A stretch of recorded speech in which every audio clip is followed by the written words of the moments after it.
A questão do futebol e da violência no futebol é uma discussão que a gente tem há 40 anos. A primeira vez que eu vi uma briga de torcida violentíssima, eu tinha 10 anos de idade, vi pela televisão no Canindé uma briga no Santos e Portuguesa, a Copa São Paulo de Futebol Júnior. Tinha o Canindé em reforma e eram paus e perdas vindo. O ápice dessa história de violência foi a morte do torcedor no São Paulo e Palmeiras da Supercopa São Paulo em 95, 20 de agosto de 95. Isso faz 27 anos. 28 anos. Isso faz 28 anos. E desde então, na época se discutia que não havia legislação específica para violência nos estádios, que é uma coisa que hoje eu ouvi do César Saad, reclamando que caiu o Estatuto do Torcedor e com a Lei Geral do Esporte, a nova Lei Geral do Esporte, a questão da violência não permite, não equipara crimes desiguais, como invasão de campo e assassinato no estádio de futebol, e não precisa de legislação específica para punir homicídio. Homicídio é homicídio em qualquer lugar, seja no estádio de futebol, seja a 100 metros do estádio de futebol, seja no aeroporto.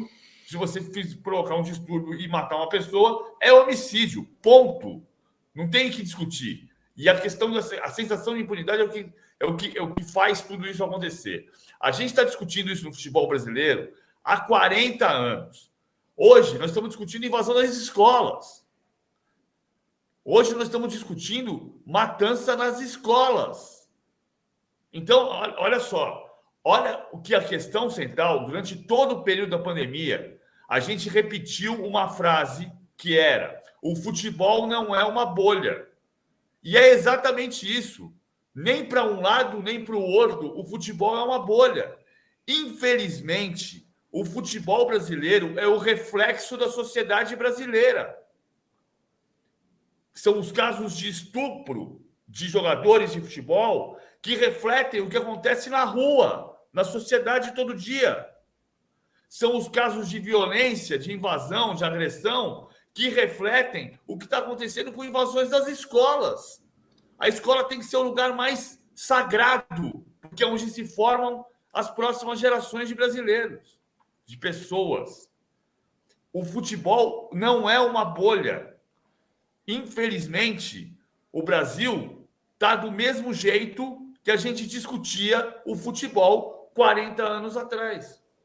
É uma triste realidade e concordo inteiramente com o PVC. Não é uma ilha separada da sociedade, é mais um reflexo, um desdobramento do que já acontece no dia a dia, com esse momento que às vezes a gente via no noticiário internacional e a gente ficava horrorizado de ouvir falar que aconteceu isso em outros países, e está agora no nosso quintal, aqui na nossa casa, na nossa frente, todo dia esfregando na nossa cara o absurdo sendo normalizado. Infelizmente, é triste. É triste. E o futebol, que deveria ser um negócio, como o Andrade bem falou, para você se entreter, para você esfriar a cabeça, para você se divertir com a sua família, a gente está vendo cenas como essa se repetirem dia após dia, Andrade. O PVC reforça, eu concordo, mas a gente pode ir muito além. O que acontece é reflexo da nossa sociedade, mas já passou desse ponto. O futebol é reflexo do próprio futebol.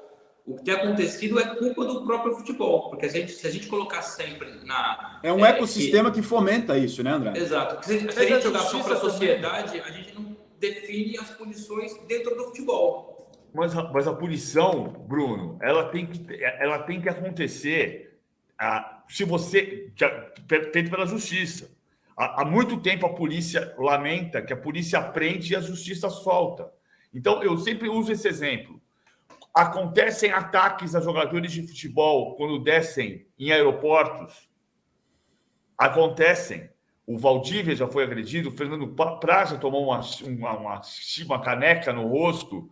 Jogadores, o pai do Zinho, falecido, seu Crisan, foi agredido na saída do Santos Dumont em 2004.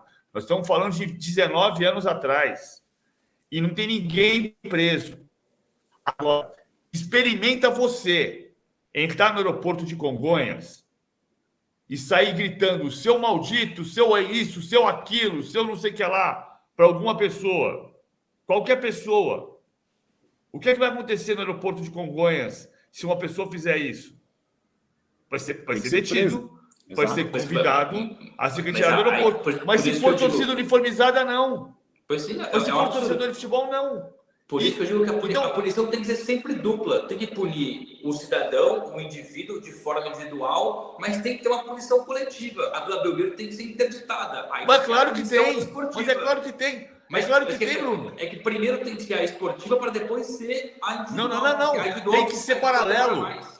Tem que ser paralelo. Tem que ser paralelo. Mas você passa a mensagem mais rápido quando você pune desportivamente. Porque se você fecha a Vila Belmiro, ou pelo menos pune a Vila Belmiro, os próximos torcedores vão pensar 2 vezes para lá. Se o meu amigo, meu colega... É isso.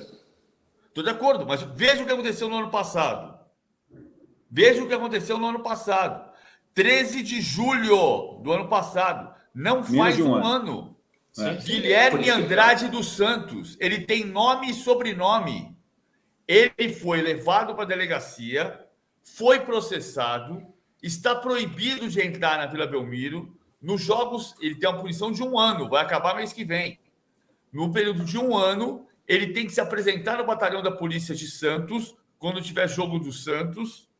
A Vila Belmiro foi a julgamento no STJD. O STJD deu a ridícula punição de 2 jogos de Copa do Brasil.